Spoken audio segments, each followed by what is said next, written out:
Tapi itulah biasa yang terjadi dalam Malaysia ni. Bila salah minta maaf, bila salah minta maaf, bila salah minta maaf. Datuk, saya nak tanya Datuk lah, KK Mat boleh tak bagi janji ataupun promise ataupun bagi waranti benda ni takkan berulang? Okey, Assalamualaikum warahmatullahi taala wabarakatuh dan salam Ramadan. Suku barang solat? Tak payah. Okey. Sekarang ni aku betul-betul depan KK Mat. Okey, sekarang ni yang isu terbaru berkenaan dengan stokin ada kalimah Allah. So, aku sebagai orang Islam dah tentu marah. Tambah-tambah bulan puasa, apa benda ni? Apa benda?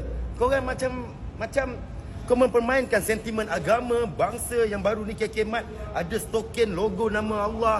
Okey, sekarang ni cerita banyak tak guna. Kita jumpa Datuk KK Chia ataupun owner kepada KK Mat. Mantap. Kita jumpa dia, kita tengok, kita dah. Ini building dia. Saya rasa Datuk biasa saya pernah lepak, dia lepak dekat kafe atas tu. Ramai tak nak tengok siapa owner KK Mat? Ramai kan? Mari, aku tunjuk pula. Sini. Cuba Laju betul apa jalan? kau bayangkan kalau perkara ni tak dibendung, okey? Sampai bila? Kau bayangkan kalau buat silap sikit minta maaf. Buat silap sikit minta maaf. Sampai bila? Dia rasanya biasa Datuk lepak sini owner dia rasa betul ya bang? Tu. Man. Tu sikit man. Itu owner dia. Abang, sekarang betul ya bang? Ya, nyau.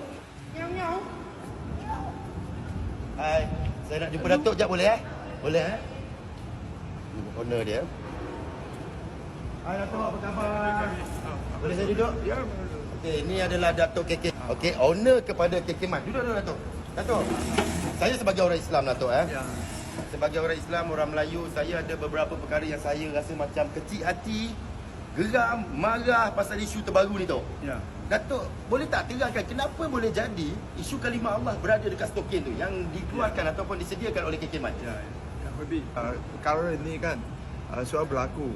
Jadi saya sebagai pengasas dan juga pengerusi eksekutif KK Supermat, kita betul menjasa dan juga kita tanggungjawab. Dan penting sekali saya betul-betul memohon maaf kepada seluruh rakyat Malaysia yang beragama Islam tentang kes ini. Kes ini yang berlaku di kedai saya tak pernah ada kes seperti ini dalam sejarah KK Mat. Kita sudah berada di Malaysia 23 tahun, tak pernah satu kali yang kita ada masalah sensitif dengan agama, bangsa ataupun dengan masyarakat. Balangan itu dari pembekal. Supplier yang hantar barang ini pergi saya kedai, tapi dia pun tak ada cek betul-betul. Ini barang untuk consignment, staff pun tak ada pergi cek. Jadi saya harapkan tapi kesilapan sudah buat. Tapi itulah biasa yang terjadi dalam Malaysia ni. Bila salah minta maaf, bila salah minta maaf, bila salah minta maaf. Datuk, saya nak tanya Datuk lah, KK Mat boleh tak bagi janji ataupun promise ataupun bagi waranti benda ni takkan berulang? Ya. Sepatutnya pada hari bulan 13 pada petang itu saya sudah minta maaf dan juga kita sudah buat tindakan yang tegas supaya kita tak ada berlaku hal ini di dalam KK Mat. Penting sekali saya pun sudah train semua staff, jangan lagi buat ni. Siapa yang kena ini kes, saya yang kena nama bulok. Selain staff, lagi pun dengan 500 supplier yang pembekal yang ada saya. Kita mesti menjanjikan semua rakyat Malaysia tak ada kes ini lagi. Kalau boleh lah, saya minta kes ni mungkin daripada pihak KK Mat, dia nak bagi tahu kepada masyarakat, khususnya pada orang Islam, apa kesinambungan dia. Dia orang dah buat report polis semua dan sebagainya, betul tak ya? Okey, lagi satu. Kalau hal-hal agama ni tu biasanya akan menyebabkan orang boikot tu. Ya, betul. Ini normal, orang akan boikot. Bismillahirrahmanirrahim. Assalamualaikum warahmatullahi taala wabarakatuh. Okey, ini berkaitan dengan insiden yang berlaku pada bulan Ramadan ni. Kalimah Allah yang ditulis di stokin, yang di mana stokin ini hampir dijual di satu syarikat yang mempunyai banyak cawangan di Malaysia, iaitu syarikat KK Mat. Kita sedia maklum benda tu, dan untuk pengetahuan semua, kami di Sembahyang Malaysia, sebenarnya saya sudah berhubung direct dengan adinda saya Syuib. Beliau merupakan ambassador kepada syarikat KK Mat. Jadi sudah pasti saya akan mencari jalan untuk bertanya soalan ataupun kita nakkan kepastian. Maka dia telah menjelaskan keadaan dan dia telah menghantar kepada saya tentang penyataan permohonan maaf yang dibuat oleh Datuk KK Chai, founder kepada KK Mat. Maka benda itu menyebabkan sampai hari ini saya tidak menjawab, bukan kerana saya tidak respon, kerana sudah pasti apa sahaja berkaitan yang melibatkan tentang penggunaan kalimah Allah ataupun melibatkan tentang penghinaan kepada kalimah Allah ataupun penghinaan kepada baginda Nabi SAW yang ke atas agama kita yang tidak melibatkan politik sebenarnya saya nak berikan satu peringatan tegas kepada mana-mana syarikat dan saya pasti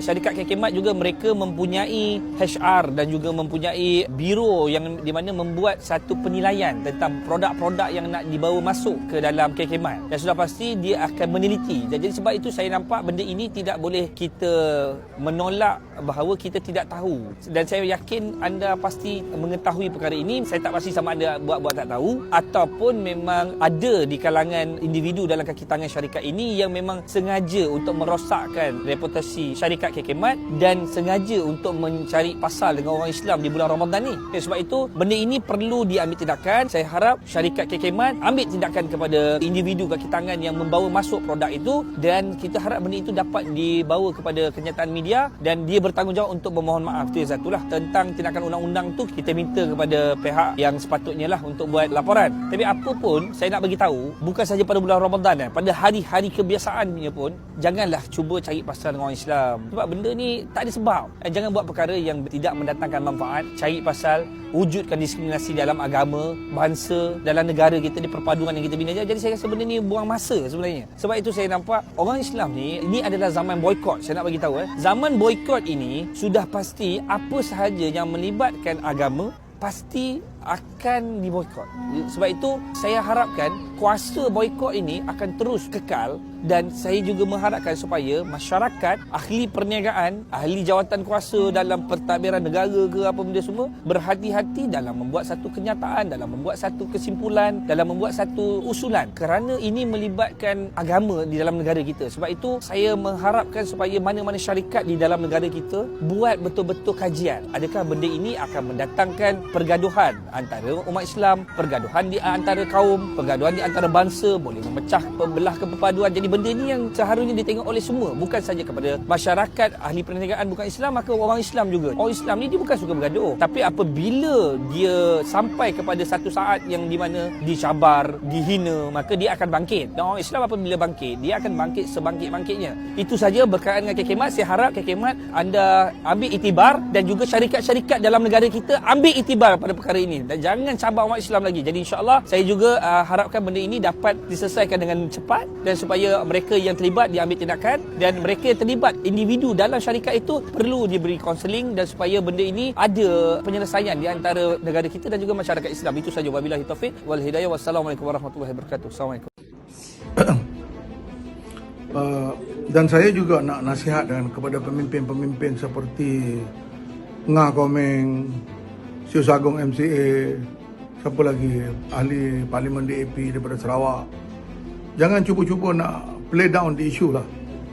Sepatutnya you all yang pergi nasihat KK Mat supaya jangan buat kerja macam ni. Bukan nasihat Dr. Akmal supaya jangan boykot. Sebenarnya perbuatan boykot ni is the least thing, benda paling ringan yang orang Islam boleh buat. Dalam isu kalimah Allah ni orang Islam boleh bergadai nyawa. Dalam isu kalimah Allah ni boleh jadi benda lebih besar, lebih berat. Sebab kalimah Allah ni kita percaya kepada Allah. Qalu Rabbuna Allah. So Ngah Komeng or whoever the leader, jangan cuba nak play down the issue. Tak usah nasihat kami lah dalam hal itu. This is mengenai kalimah Allah. Dan saya nak beritahu juga, ada peristiwa dalam Islam, seorang wanita Islam cuba dibuka tudungnya selepas peperangan Khandaq oleh kaum Bani An-Nadir di Madinah. Itu apa Rasulullah buat?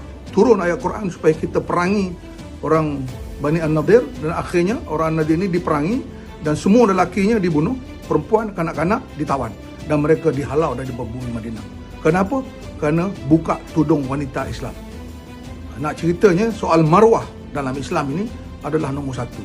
Ini bukan soal maruah lagi. Ini soal Allah, the God, the Creator yang maha tinggi.